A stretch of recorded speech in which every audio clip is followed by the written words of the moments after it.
کې هغه خیالات نه راتلل کم چې لرلی شي، خو چې کله وي چې ستاسو به اولاد کیږي نو دا د دنیا صفاتو، بیا ورته الله رب العالمین اولاد ورکو چې دنیا ته لاړ شي، خو دنیا کې به ډیر اولاد د یو بل دشمنانی. نو دا هم هغه طریقه ده، رور به د رور سره اړم دی، د رور ګریوان ته لاس اچول څه چل دی، یاره جی په د زما پیسې دي، رور دی د رور ګریوان ته لاس اچولی دی او د رور وینې به ولي په ډیران جګړه ده، رور دی او د رور سره لاس په ګریوان دی ولي جی په جیداد جګړه ده، جیز په ځمکه جګړه ده، جی زما ایسه ډېره او د دغه ایسه لږه، رک دا جیداد کا رک نوم کا پلا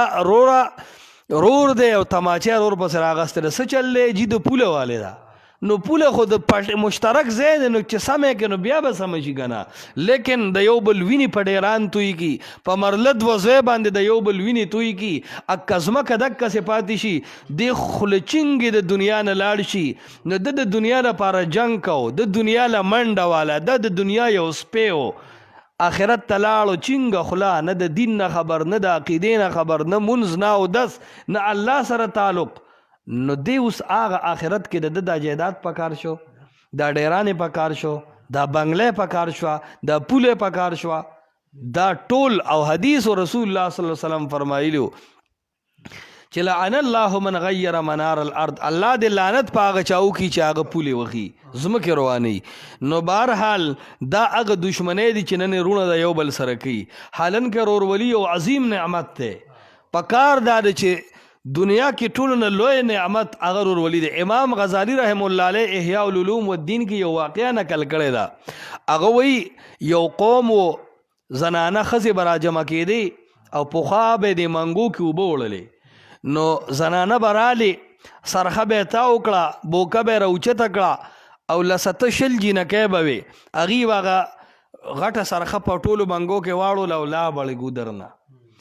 لسته کاله دا طریقه وشوه، خلکو اوبه را چلولې. دې کې یو ځل داسې وشو چې دی به بوکه وروویسته، نو رسۍ به چا کټ کړه، بوکه به کته پاتې شوه، دی به تش تار راغونډ کو. قوم حیران شو، د هغه وخت بادشاه له خبر وړو چې جی 10 کاله 20 کاله مونږ د دې کوی نه اوبه وړې، سم دم اوس چې نوې بوکه ور واچو نو هغه کټ شي، تشه رسۍ بار راشي، بیا نوې واچو، بیا څه کیسه ده. بادشاه ویرېدو، هغه وی اعلان ما مقرر کو چې څوک دنه تفشیش ته لاړ، هغه سړي ته به اعلان د انعام ورکم، زه به لورم ورته ورکم او دومره دومره درهمه دینارونه پیسې او 100,000 سپین زر به م ورکم. نو دا خبر ډنګېده وي بای دی کوی ته به څوک کوسیار چا وروره د پیسو دپاره ځان نه شو وچلی، وي چاړه که د سرو ده خو په ځان کې څوک نه منډي، نو وی نه کوو دا کار. یو سړي ووې چې بادشاه دا کار زه کوم، زه کوزیږم دی کوی ته او معلومات کوم چې ولې دا بوکه کټ کیږي، کم شرمخ دی دننه، خو په یو شرطو. وی څه شرطو؟ وی د بار نه خو به دا بوکه چا نیولي یي که نه راسئ، هغې ورته یې خامخا تا سره به 50 پهلوانان وي، وی جي دا 50 لرې که لسې کا، خو یو به پکې زما سکه رور خامخا وي. بادشاه ورته وی هلکه د رور په دې کې څه دي، رور د صحتمند دوره نه دی، پهلوانان خلکو به رسۍ نیولي. هغه وی نه پکار دا دی چې زما رور به وي. هغې وی ټیک د رور یې راوستی شو، خلک رالل، ټول کلی په تماشه دی، د ځان په رسۍ باندې وتړو، څه خوراک کې ځان سره واغستو، لاړو ورکوز شو. د یو تار یاد کړو چې دا تار زه راښکم، تاسو به رسۍ واپس راکاږئ. دی کوز شو چې ډېر مزل یې وکړو، تیاره ده، خلکو ته بیټرۍ نیولي دي، هغې کار پرېښودو. ډېر ښکته کوز شو چې وایي کتل نو یو غټ ځناور ده ولیدو، چې دی ویرېدو نو هغې ورو ورو تار پرېږدي ورپسې. ده چې وکتل نو یو بوډۍ غټه شادو د دې کوی ویښ کې ناسته ده، او دی چې بوکه ور کته ځوړندي نو هغه وایي که دا د خوراک څه دي نو یې کټ کي، چې وایي ګوري نو نه نو بیا تشه رسۍ ځي. نو هغې چې څنګه بوکې ته خوله اړموله نو د فورا روټۍ ورته ونیسله او ګوړه. نو هغه شادو یې ځان سره عادت کړه، بیا یې اوږو ته راوخېجوله. اوس اوږو ته یې چې راوخېجوله نو د تار راښ کو، هغې پړی واپس راکاږي. نو دا پړي چې وزن زیات دی نو دا رور یې په دې مطمئن دی چې رور خو مې شته، که رور یې راله خوړلی وي نو دا پړی به سپک وي، وزن به یې نه وي. پړې راکاږي خو چې کله د کوی خولې له راغې نو سړی خو کته په اوږو باندې هغه شادو وه قوم چې هغه شادو ولیده نو پړې پرېښودو او غریوال منډې تړلې شوې او بادشاه هم غروال تماشګیر خلک هم کلي هم په منډه نوجوانان هم په منډه روان دي وایي ناشنا اجدها ده اوس به کلي خوري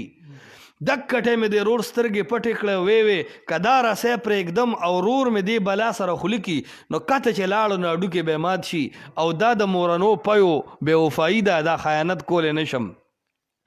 ځکه خلک وایي چې میدان درته د ګټې تاوان جوړ شي دغه ټیم کې بل څوک نه یو توره رور کوي نو هغه ځان کلک کو خو چې پړې پوره راخ کو نو هغه شادو د پوږه کېنولې وه بس ټک ټیم چې د سړي وکتل نو میدان خالی دی تش تور هېڅوک نشته سپوم منډې کړي دي د خلکو د وجې چې خلکو منډې والې سپیم پکې منډه کي چې میدان دکه ټیم د روڼ نه غاړه تاو کړه او په تندي ښکل کو او مورې په دیوال باندې ورته تماشه کوله اکه ټیم کې بادشاه دا ومنله چې د دنیا هر طاقت بې وفا دی د دنیا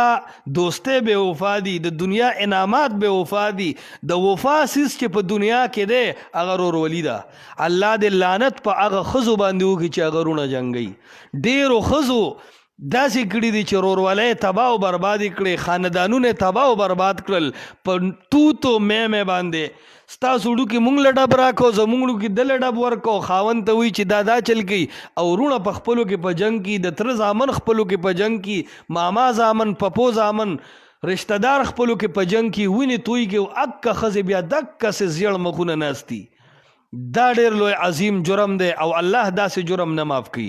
کمې ښځې چې دوه رونه په جنګ کړل الله به هغه ښځې له تر هغې مرګ نه راولي تر څو چې هغه د قوم مخې ته شرمولې نه او دا مونږ ولیدل په سترګو باندې په ډېرو کلو علاقو کې چې کمې ښځې داسې وي چې هغه سړي جنګوي سړي یو بل پسې تماچې راوالي سړي پکې مرګونه وکړي هغه ښځو نه الله بیا د هغې انتقام اخلي او په څه ذلت او رسوایۍ الله وشرموي